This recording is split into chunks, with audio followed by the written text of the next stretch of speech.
I'll do both. Who's been a surprise and the most disappointing thus far?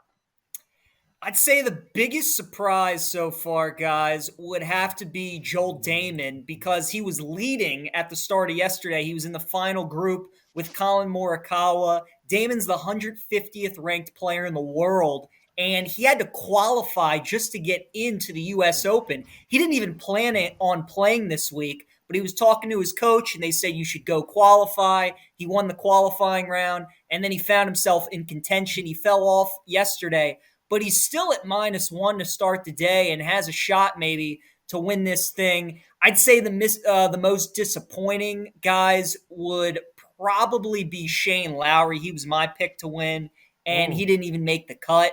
+4 right now. Xander Schauffele and Colin Morikawa, also two guys because they were in contention yesterday and both had terrible Saturday rounds. The course just played brutally hard. So those would probably be the guys, but the U.S. Open, we talked about it last week. This is the toughest course they'll play all year. That's why it's the U.S. Open. It's the best challenge in golf. And usually, when you get into the weekend, and especially on Sunday, the cream rises to the top. And you look at Scheffler, #1 in the world, Rahm, #3 in the world. All these guys, Rory's right there too. So no surprise that the upper echelon players are right in contention, and I expect it to come down to those three guys, and then Fitzpatrick and Zalatoris to have a say in it as well. I feel like you took a shot at me knowing that my two picks were Cantlay and Schauffele, and you kind of went out of your way to disparage my picks. I'll take it personally, PJ, but I'll file that under G for grudge. You mentioned Scotty Scheffler. Yesterday, he holes out for eagle from the fairway in an unbelievable shot of the tournament so far. He gets to 6 under. It feels like Scotty's going to run away with it. Since then, he's backed up. He goes off here in about an hour or about half an hour, 40 minutes from now. Can Scotty Scheffler recover from yesterday's kind of back nine fade? I actually did bet the tournament live on this Sunday, and the guy I took to win was Scotty Scheffler +600. I think he's the guy. I think he had his bad stretch of holes yesterday. He got it out of his system, but he's still in contention. And the best part for Scotty today is that first of all, he's already won his major. He won the Masters, so he kind of has the pressure of trying to get that first one out of the way. But then secondly, he's going to be the chaser today. And sometimes in the U.S. Open, that can be the best thing for you is when you're constantly looking up at the leaderboard, trying to gain strokes on guys. And again, he's #1 in the world. He's the best player on tour right now. And when he puts it all together, he's as good as it gets. And I think at +600 today, when you have Zalatoris and Fitzpatrick that have never won a major before, and Rahm, who double bogeyed 18 yesterday when he really could have taken stranglehold of this thing, I think it just left the door open for Scheffler. I think he capitalizes today, and I think he wins the U.S. Open. Wow, that's where I was going. Like, who did you have closing this thing out? And you told us how you really felt. How's Brookline held up against these guys?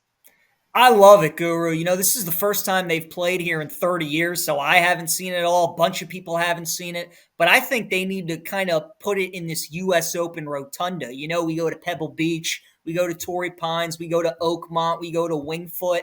Because of the history of Brookline with Francis Ouimet and the Greatest Game Ever Played movie, him winning the U.S. Open as an amateur, and all the fun finishes and history that they've had throughout the years, a lot of people wondered because the course is only playing 7,200 yards this week.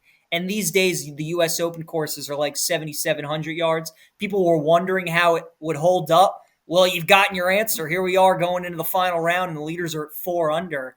And off air, Dibbs and I were talking. We think that if the guys right now leading, if they would sign up for an even par at the end of the day, -4, they'll take that in a heartbeat. So I expect a tough test today at golf. The course is held up great, and I'm excited to watch the final round.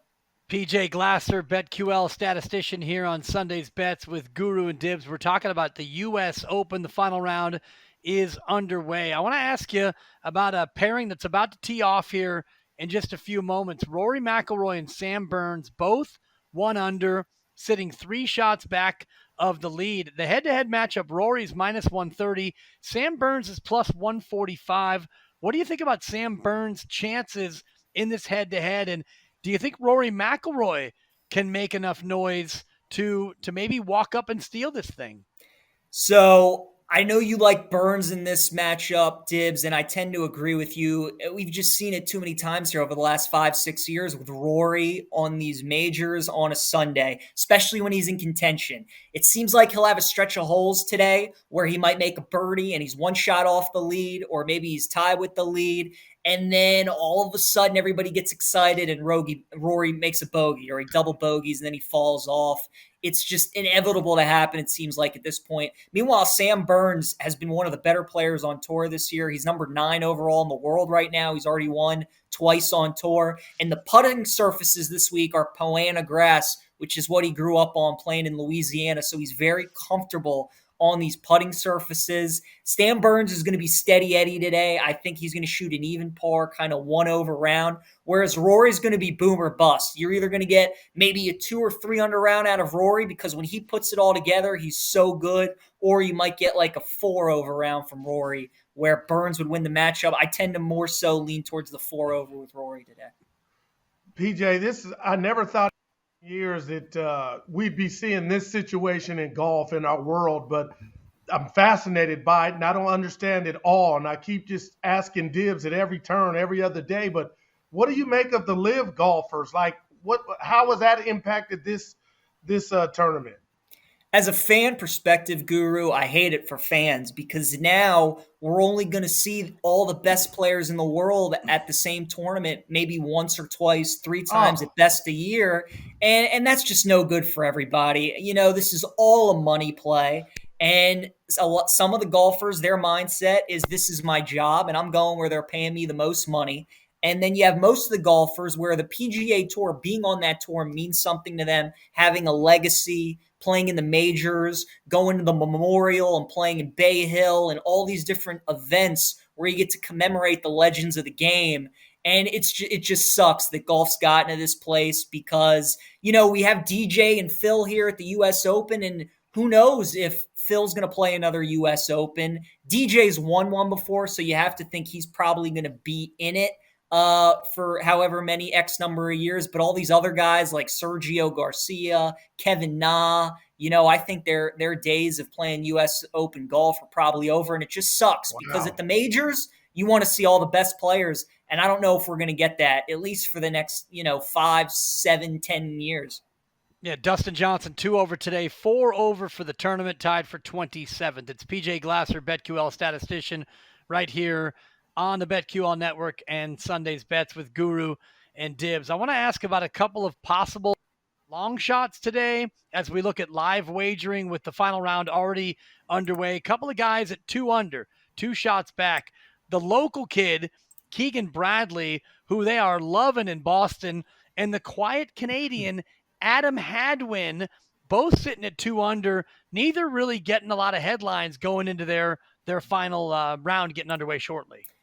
Yeah, Dibs, I've been really impressed, first of all, with Adam Hadwin because he was the leader after the first round. He got off to a great start, shot a 5 under, and then, he had a tough round on Friday, but he's really hung in there, and he turned it around, had a great round yesterday, and now he's only 2 shots back of the lead heading into today. We'll see how long he can hang on for, but I'm not expecting him to be in contention today. But Keegan Bradley is the guy. He's from Vermont. He's a huge Boston sports fan. So this major championship, he is soaking up every minute of it. He had one of the few under par rounds yesterday in those tough conditions, and he's playing with Rahm today. So it's going to bring out the best of him playing with one of the best players in the world. I think you're right on. If you're going to look at a long shot today, I think Keegan Bradley would be the guy because it's his area. He knows it well. He's not afraid of the moment. He's already won a major championship, so he knows what that feels like.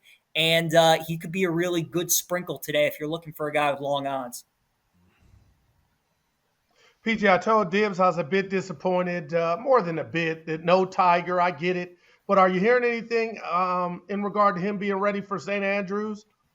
So what happened, Guru, right after the Masters, when they were interviewing him, they were talking about the majors that were coming up, the next 3 majors that year. And he immediately said St. Andrews. He said, I'm playing in that. He said, it's my favorite golf course in the world. So I think that Tiger, he probably could have played the U.S. Open this week, but I just think that shows everyone how locked in Tiger is on St. Andrews. He knows that he only has so many more chances at a major championship, and he's going to a course that not a lot of guys have played, that he's played multiple times, that he's won at, and it's the 150th Open. And that means something to Tiger, that kind of history. So I love the fact he sat out this week because he wasn't going to win at the U.S. Open. His days of winning on courses like this are long gone. But at St. Andrews, he can definitely hang around, maybe even contend there. So I expect to see him there. I expect to see him play well. And I'm really happy that he decided not to play this week and focus on St. Andrews. I think it was a great decision by him. PJ, last question. What's the final score? Where does it sit? We got leaders at 4 under. Does it get lower than 4 under? Does 4 win it? Is it -3? What is PJ Glasser, as you look into your glass, your crystal ball, what's the final score going to be, PJ?